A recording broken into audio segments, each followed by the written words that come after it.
नमस्कार, रेखास कुकिंगमध्ये आपले खूप खूप स्वागत आहे। आज आपण घरच्या घरी फ्रुटी बनवणार आहोत। ती कशी बनवायची चला बघूया।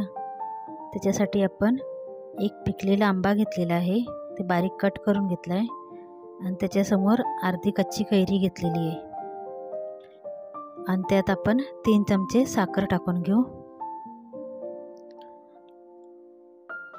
आणि आंबा बुडेल तेवढं पाणी टाकून घ्यायचं आहे।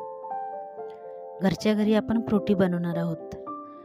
बाजारची फ्रुटी कशी असते, काय असते, किती केमिकल मिक्स असतात, तर ती लहान मुलांसाठी चांगली नसते, म्हणून आपण घरच्या घरी फ्रुटी कशी बनवायची ती बघतोय।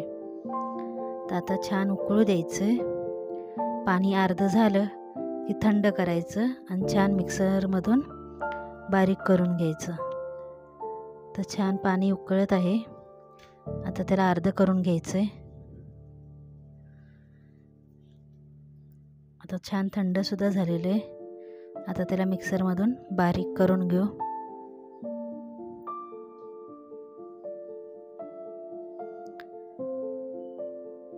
आता ह्याच्यात आपण साखर तेन काही टाकायची गरज नाही आणि कलर सुद्धा टाकायची गरज नाही। ओरिजिनलच कलर एकदम फ्रुटीसारखा असतो।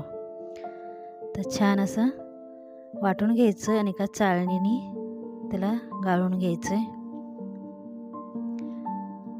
म्हणजे काय कैरीचे वर धागे असतील ते निघून जातील आणि छान असा पल्प खाली रेडी होईल।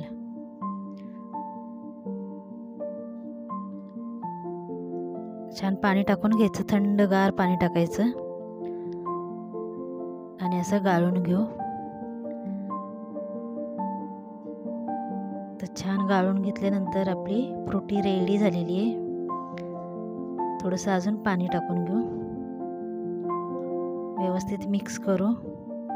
तर छान अशी आपण दुकानातून फ्रुटीची बॉटल आणतो, सेम टू सेम तसेच फ्रुटी आपण घरच्या घरी रेडी केलेली आहे। व्हिडिओ आवडल्यास लाईक जरूर करा। धन्यवाद।